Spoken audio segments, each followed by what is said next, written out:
Hey there, this is Dana Arcuri, author, speaker, survivor, and advocate, and today's topic is one that you may relate to on one or more levels.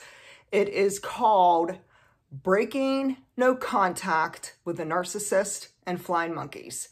And many of my followers and subscribers have tried to go no contact, or they may have tried gray rocking. Some people have very limited contact with their abusive, toxic family. Some people, it could be your ex-boyfriend, girlfriend, or spouse that you may be co-parenting with at this moment, which puts a whole new dynamic on trying to go no contact if you have children with this person who you went no contact with. So there's a lot of various complications and challenges that can happen after we decide to cut the ties with the toxic, abusive people. And so I'm going to share a lot about my own personal experience in an effort to give you encouragement and hope and to let you know, hey, you are not alone, my friend. Trust me, I've been there, I've done that. I've been through the ringer over this painful, dysfunctional family unit, and I have really walked away with a lot more wisdom and insight. And so I'm sharing my personal experience. I'm sharing also some educational information that could be part of your tool chest for narcissistic recovery. So we have to understand, number one, a relapse is extremely common. Typically, it can happen within the first 30 days after going no contact. And it could be with a narcissist, it could be with the flying monkeys, it could be with all of the above. You know, it could end up becoming a large amount of people, say a group of people such as your family, who you end up going no contact with. So keep in mind that your situation may be slightly different than my own, but I'll try to keep this wide open to the various scenarios that may take place. Okay, so we have this situation after we go no contact with the narcissist and the flying monkeys, in which we are very vulnerable. So it's painful for us. We might be going through a grieving process. We might actually be just trying to catch our breath, trying to stay afloat, trying to maintain our sanity, trying to just keep moving on one day at a time, setting our boundaries, and really trying so hard to keep a long distance from these people who have really hurt us badly.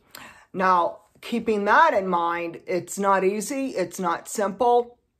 I don't really think that anyone's perfect. We all have our own weaknesses and vulnerabilities and failings and our moments where we may cave into those toxic people who may be texting us, calling us, showing up at the door.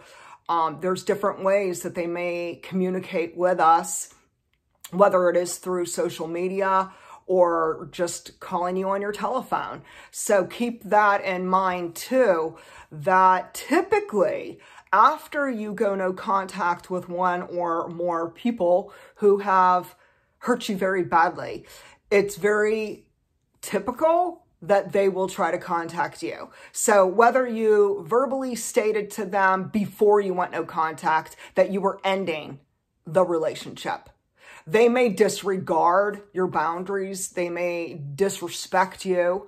They may start texting you, hounding you on social media, sending you messages on Facebook. If it is a boyfriend, a girlfriend, you know, an ex-spouse, they may be begging you to stay.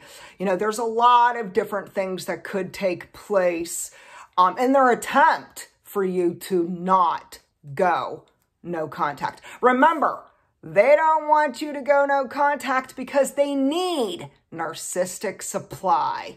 So keep that in mind. Keep that in mind, my friend. Next is, if for any reason you broke no contact, don't beat yourself up over it. Understand that there's a lot of valuable lessons to be learned in this experience. You know, trust me, there's a lot of positive, there's a lot of negative, there's a lot of takeaway, and a lot of insight we can gain, which will help us after we go no contact with them again.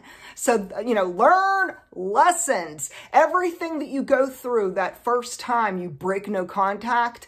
So say you go no contact and within 30 days or 60 days or however many weeks and months go by, you end up breaking the no contact, and then you start experiencing some really crazy making, you know, the whole three-ring circus starts up. Then before you know it, the flying monkeys jump on board and they're retaliating against you and trying to smear you all over social media. Understand that this is something that you could learn from, and it'll always be in the back of your mind as a lesson, So remember now that it's okay if you end up breaking no contact. I have broken no contact twice with my mother.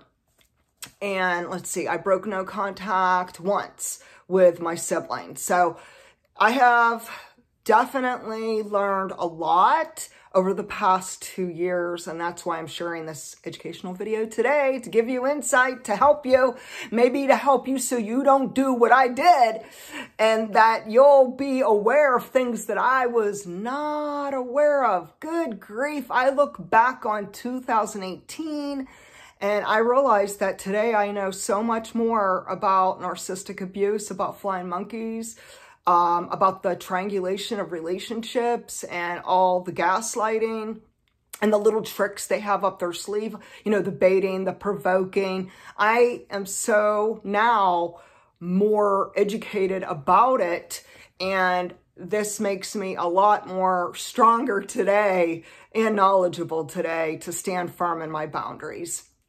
So let's talk about hoovering. So hoovering is an abuse tactic frequently used by the narcissist, but it could be used by other abusive people. So hoovering is named after the vacuum cleaner, the Hoover vacuum cleaner, because hoovering is a way for the narcissist to suck you back into their toxic relationship with you after you had already left. So hoovering is how they try to overpower you and control you. Now, I experienced this firsthand with my mother, and it is something that has been ingrained forever on my memory. I will never forget what took place. I've gained a lot of discernment and wisdom about what took place to not ever let it happen again, including, you know, with other people who may be abusive and toxic, and say I go no contact with a sibling. You know, it's the same thing. You learn from your mistakes. You know, it's not about falling. It's not about, oops, I made a mistake. It's really about life lessons and broadening our horizons and really understanding what is truly happening. You know, getting a lot more clarity about what is going on. So keep that in mind if you have been tempted to break no contact, or if you may have broken no contact, or if you're very, very new to going no contact with one or more people. Okay, so here we go.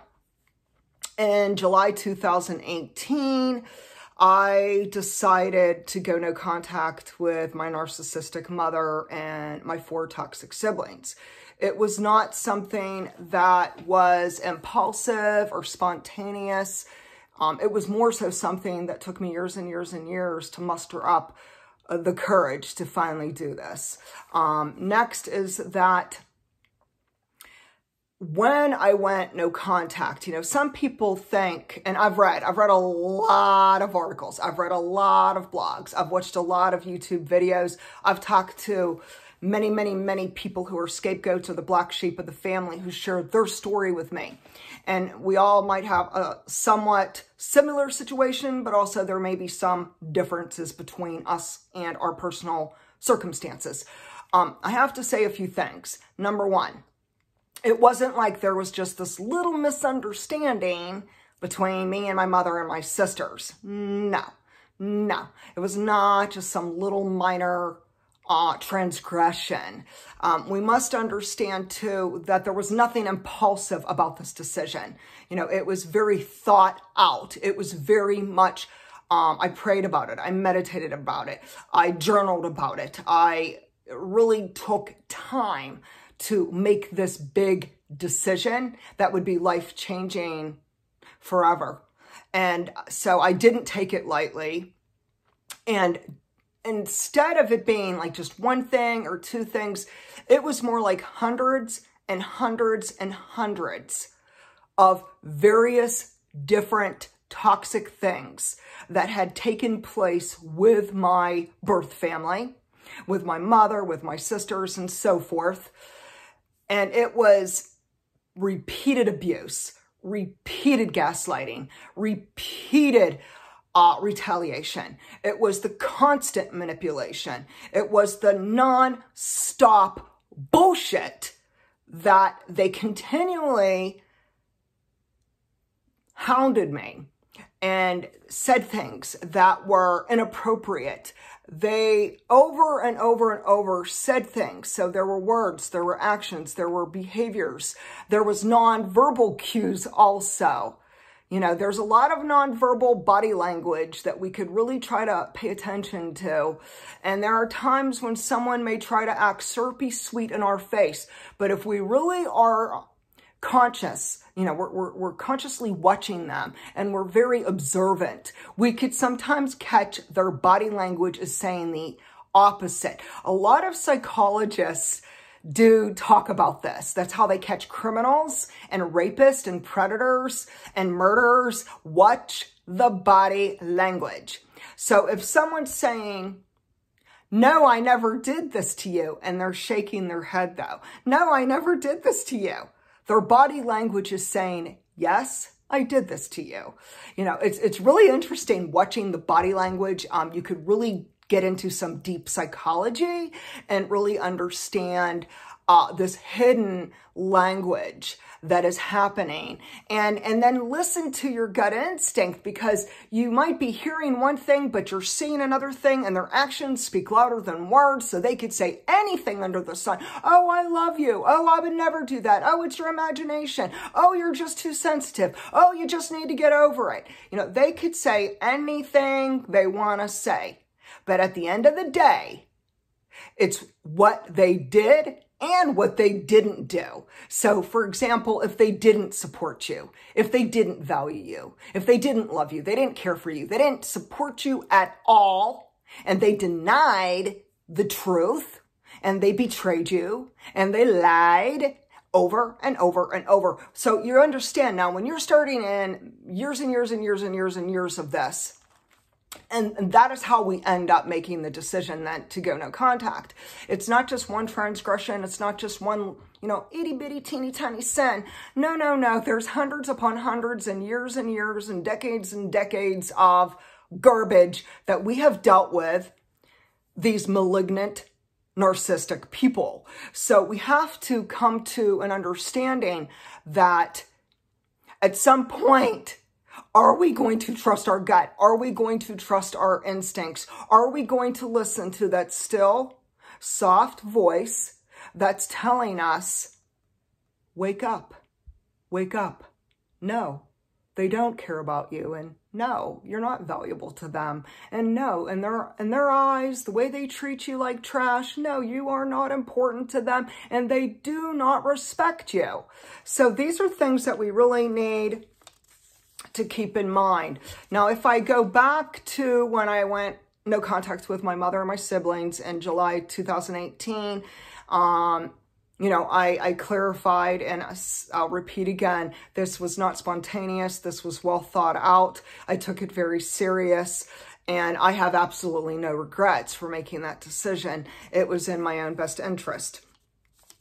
We have to understand, though, everyone goes about going no contact differently. Some people will connect with someone over the phone and explain why they're going to cut the ties in a relationship. Someone else might write a letter. Another person might send a text message. Another person may actually see the individual face to face. Other people may choose to not give an explanation.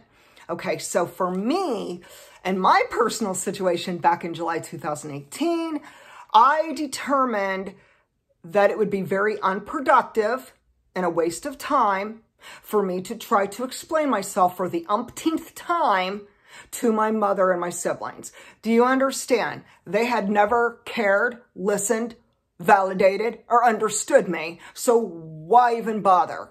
I decided I'm cutting the ties. I will not explain myself. And what was done was done. And so what happened was that 2 months went by. And in these 2 months, I'm going to keep it real, people. I'm going to keep it real.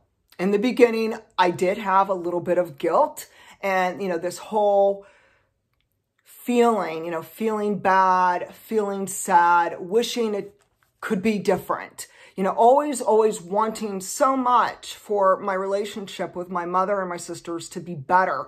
That whole thing where you want to hope there could be restoration. And so keep in mind that this is also very, very common, very typical of scapegoats, especially black sheep of the family. You really, really want to reconcile with your family members. You want to work it out.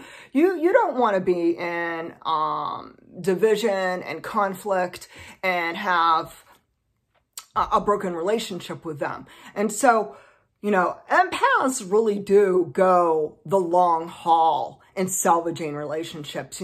We try and we try and we try and we try. Eventually it gets to the point where we understand that it's a solo thing. It's not a two-way street. Do you understand? The toxic siblings and my mother were not trying to restore the relationship with me. And now I see things obviously a lot clearer because now it's been over 2 years, so I could see things so much clearer and understand it a lot more. But at the time, I was trying to kind of hang on to hope and, maybe we could salvage this relationship. Oh, dear God. I look back now and, I'm not going to beat myself up, people, but I learned, did I learn hard, bittersweet lessons.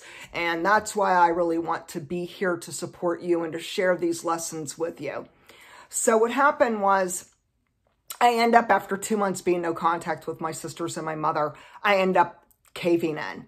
I ended up contacting my mother first and talking to her. And I try to keep it really nonchalant in the beginning because I really didn't want to get into anything big with her.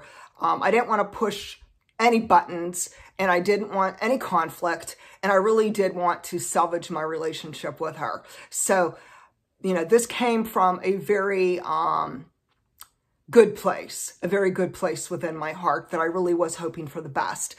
Sadly, after, getting back into contact with her, after being out of contact with her for 2 months, I soon found out that I made a mistake.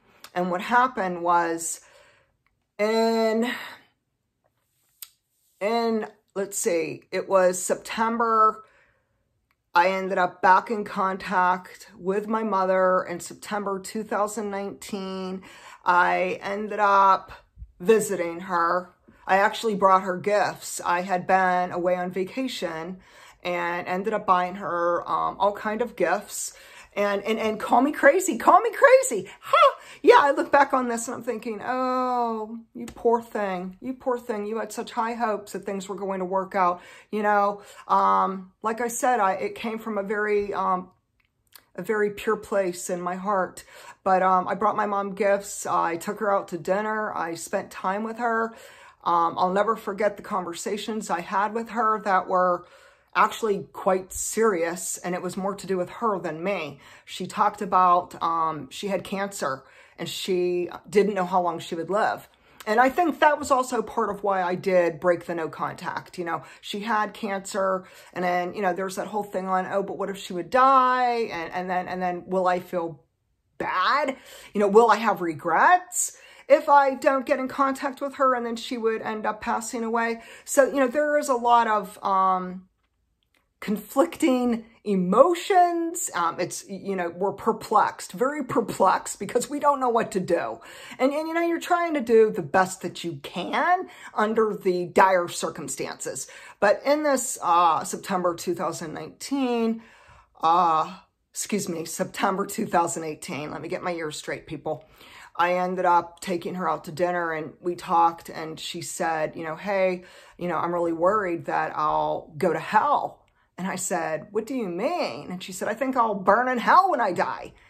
You know, I could see things differently now. Like, now I really get it. Like, now I understand why she thought she was going to hell. Yeah, you're a bitter, hateful, prideful, hostile, evil, narcissistic woman who never dealt with her trauma. Instead, she brought her trauma and all of her baggage into the family, into the parenting, and abused my sisters and I. But of course, back in 2018, I was in a totally different place than where I am now. And I prayed for her. I did what I felt I needed to do. And I knew that I had to be able to consciously look myself in the eyes. You know, say you're looking in the mirror and you could like look yourself in the eyes and know that you did what you felt was best. So I don't regret that. I don't regret praying for my mother. I don't regret talking to her and really trying to have heart-to-heart discussions that were very, very meaningful and important about her, about life after death, about various things to do with her faith, and so forth. But we have to understand, at the end of the day, we are not responsible for the narcissist. We're not responsible for their choices. We are not responsible for their actions or their lack of actions. And we do not have to be accountable for anything that they have done, whether it was to us or to someone else. That is something that, you know, she will be dealing with, because someday we will be judged. And that is something that each person will have to be responsible for what they do with their lives. You know, there is definitely, you know, the whole reap what you sow, the whole karma, what goes around comes around. You know, everyone will go through this at some point in their lives. And ultimately, I know that I did the right thing in 2018. So that part, I believe that God used me as a vessel, and I believe that God intentionally put it on my heart to pray for my mother, to witness to my mother, to minister to my mother, to comfort my mother, and to support her, regardless that she was an abusive, toxic person. So I really believe that God will honor that, and that he knows my heart, and that's all that counts. Next is that what happened was, I started getting sick every time I would see my mother.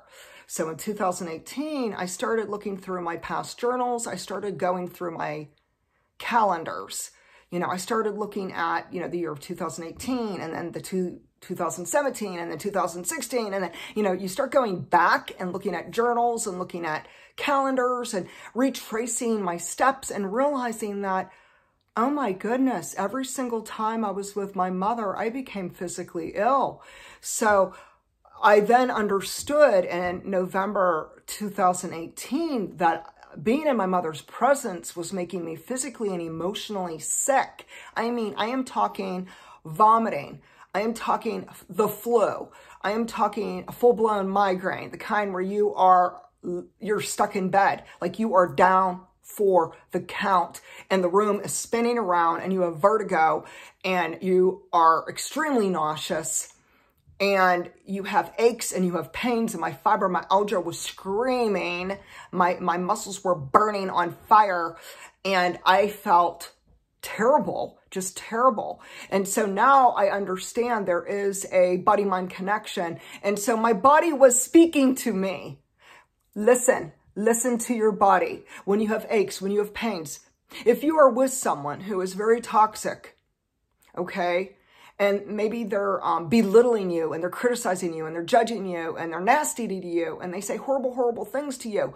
If your body or your emotions, something inside of you, you might get a stomach ache, you might get a headache, you might get the flu, or you might end up with muscular pains and all these different symptoms, depression, anxiety, bad nightmares. So you might have horrible, horrible dreams at night. You might have insomnia. There's so many widespread symptoms that we experience when we are around toxic people. And so it will reveal itself. We just need to tune in and clearly see and connect the dots that, yes, these symptoms are directly connected to this very unhealthy relationship. So what happened is, again, I'm back in contact now with my mother. It's now November 2018. And again, I didn't go no contact for the second time for no reason. Again, there wasn't like one thing, two things, three things. Again, there were so many other things going on that I can't even share. I mean, I'm talking like I could go on and on for hours, but you get the gist. There was a lot of crazy happening going on with my mother, with my siblings, with the nastiness, with the triangulation of relationships. And so at the end of November 2018, I decided for once and for all to go no contact with my mother and my siblings. It was right before the holidays. And I think the reason why I chose that time, right before the holidays, like, you know, someone might say, well, why didn't you wait for after the holidays? Wouldn't that make it extra hard before the holidays? The reason why is because I really believed that it would hinder my health. That when I really start asking myself some very hard questions, but important questions, what it came down to is I no longer felt safe with my mother and my siblings. I no longer trusted them. They proved to be over and over and over again untrustworthy. And so if you don't feel safe with someone and if you don't trust them, those are really, really important aspects of a relationship that have a lot. I mean, it reveals a lot about the state and the condition of that relationship. You know, it's a broken relationship. There's no trust. There's no respect. You don't feel safe. You don't feel supported. You know, you don't feel loved. You don't feel valued. You don't feel cared for. I mean, I could go on and on, but you get the picture that that's where I was at. I was at the end of my rope in November 2018. And when I started really thinking about, hey, the holidays are approaching, you know, it was right before Thanksgiving. And then of course there would be Christmas and then New Year's. And in between that was my birthday. And so what I really started thinking about was, you know what? My holidays will be merrier without them. My holidays will actually be much merrier and much more joyous without the toxic family members. And so I made that decision to cut the ties. And again, this time, once again, I did not explain myself. So I did not explain myself. I did not have a discussion with any of them. There was no text messaging. There was no communication. I just cut all ties, all communication. I blocked them on my phone, cell phone, but of course I still had a landline phone. You know, the truth is, you know, I had a landline phone. They could have called me that way. My siblings did not, but my mother did. So for the next 4 months, so from November 2019 through March 2019, let me get this straight. November 2018 through March 2019, my mother continually, repeatedly kept calling me and calling me and calling me and calling me on my landline phone. Here's the thing with that. Number one, it's very typical. There's a lot of hoovering going on behind the scenes. The narcissist does not want to lose their narcissistic supply. Number three is that, you know, the narcissist oftentimes will be in denial. So even though I didn't answer the phone, I didn't pick up the phone, she would leave me messages. And in her messages, excuse me, it was so clear, it was so crystal clear that she was still in denial. Because this is one remark she said a few times in several messages. She said, I don't know why you're not picking up the phone. I don't know why you won't talk to me. I don't know why. I have no idea what's wrong with you. Interesting. So do you understand? She blame shifts and tries to act like it's what's wrong with me. And the meanwhile, the reason I went no contact is because what's wrong with her? What's wrong with our relationship? What's wrong with the whole entire thing with her being psychologically abusive and being a malignant narcissist? And so it's very interesting how narcissists or the flying monkeys will do that little switch. And they'll say, it's you, that you're the crazy one, that you're just imagining this, or you're just making this all up, or, oh, you're just blowing it out of proportion. Oh, just have thicker skin. You know, so this is the kind of thing, you know, again, it's the denial, deception, and dysfunction. And it just goes in a vicious cycle over and over and over again.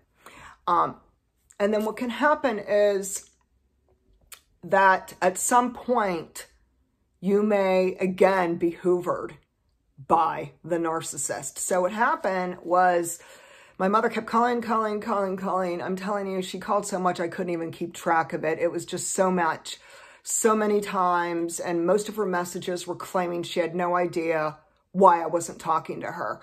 And I know that was just again, a bunch of BS, and that she was in complete denial, and that she refused to face the facts and admit the truth. And then here's what happened and how I ended up breaking no contact.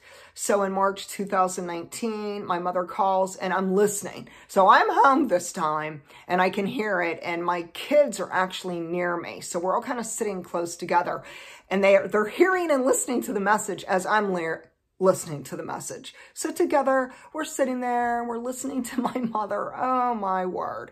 She goes on and on with the whole victim card. So she decides to play the victim card. Oh, woe is me. I'm in the hospital. Oh, you have to talk to me. Oh, I don't know why you're not picking up. Oh, I'm in the hospital. Oh, I'm sick. I was getting ready to pick up the phone. So I kind of like walked over to my desk where my phone is.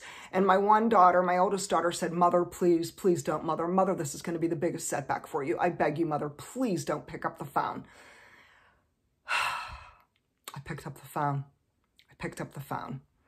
And so, you know, there was a lot of pros and cons about what took place on the phone that day.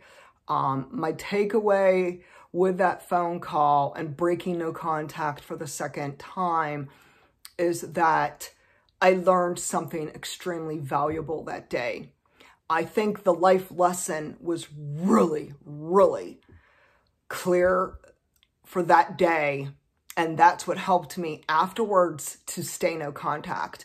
So it ended up, we're on the phone. I pick up the phone and she's telling me all about how she landed in the hospital.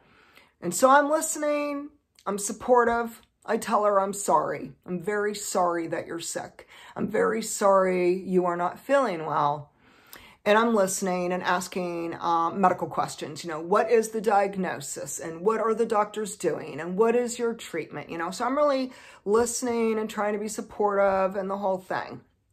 And somewhere along the line, and I don't even know how she did it, because trust me, narcissists, they're so malignant, they're so sly, they're so clever.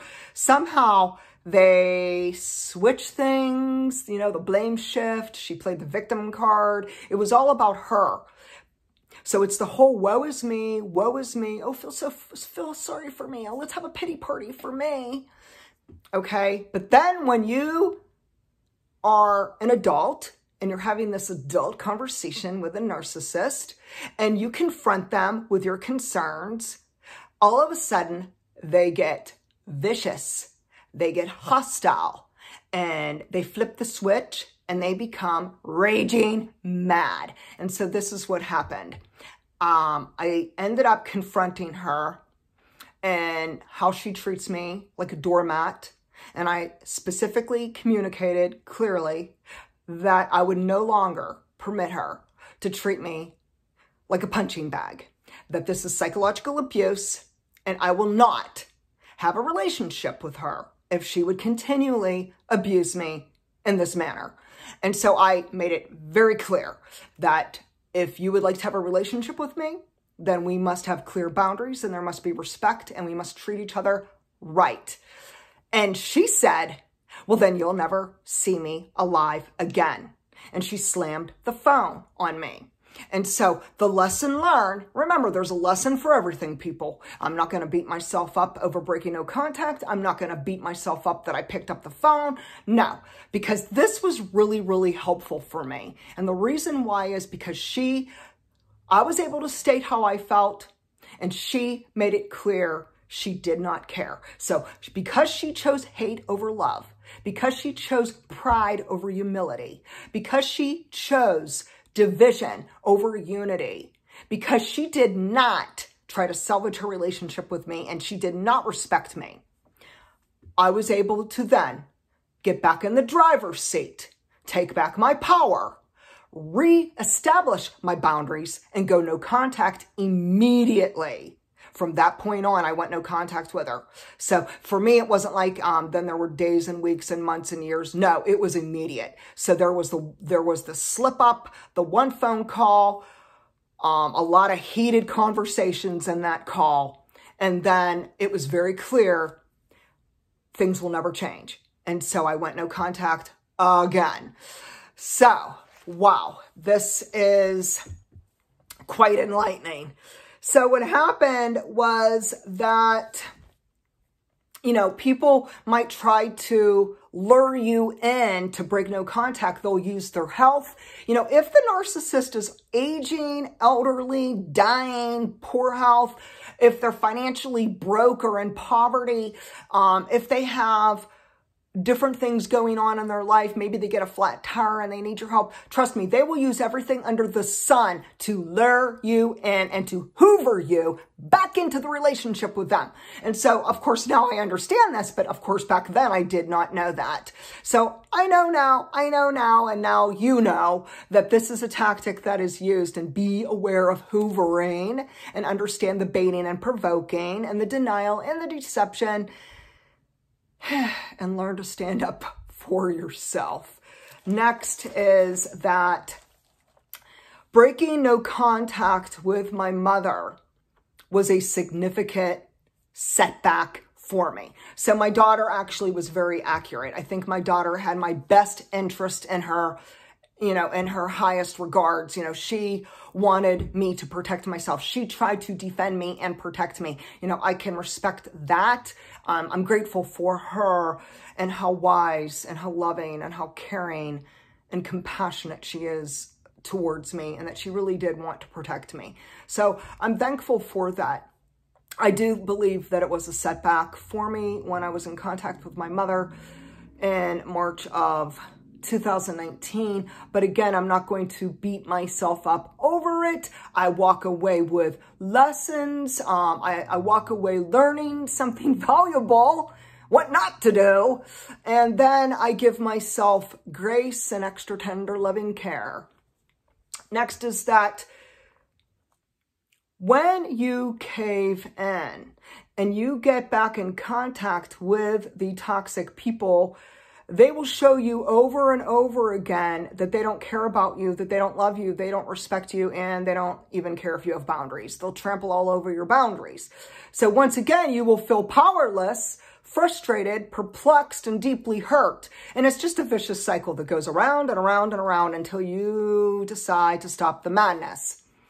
At this point, you may take days, you may take weeks and months, it may take years. For everyone, it's different on when you'll decide again to go no contact. But then you will reset and reestablish new boundaries. You'll go no contact and you'll slowly start to breathe again, start to live again, to rebuild your life, to have new dreams, to follow your passions in life, and to gain your sanity. So time and distance away from your toxic, narcissistic and abusive people, whoever they may be, could be very enlightening for you. You start to unravel the mystery, you get more clarity, you get wiser, you put the pieces of the puzzle together, and you come out smarter, a whole lot smarter, people. And so you end up becoming a better person. You end up having a lot of education behind you, a lot of amazing, wonderful knowledge to use for the future. Eventually, you can no longer unsee the things that you have seen, you know, the unspeakable abuse with these toxic people. We can't unsee what we've seen. And we reach a point where we really are more courageous. We do muster up more strength to have this newfound knowledge, to realize that it is a destructive relationship, and to realize that it's damaging. It's damaging us and our lives and causing us so much stress. So if you really want to untangle yourself from a narcissist and the flying monkeys, then you have to cut them off for once and for all. You can accept that you can't fix them. You move into acceptance that you can never change them. The only person you can change is yourself. And really, this is so vital. What happens is you are confirmed again and again and again that you made the right decision by going no contact. So, you know, I could definitely say when I went no contact for the second time with my mother, it was definite confirmation that I made the right choice. And then we also are reminded of why we went no contact in the first place. So yes, that's extremely important. We have to ask ourselves, you know, what is the high price we're willing to pay to stay in unhealthy, abusive relationships? Are you willing to go insane? Are you willing to get sick all the time? Are you willing to lose your health, to lose peace of mind? Are you willing to put yourself in such a bad place? I mean, it really comes down to that we finally reach the end of our rope where we say enough is enough and I'm done. I'm done. And so what happens is full no contact is how you take back your power, people. Woo! You take back your power and you start the road of recovery one day at a time.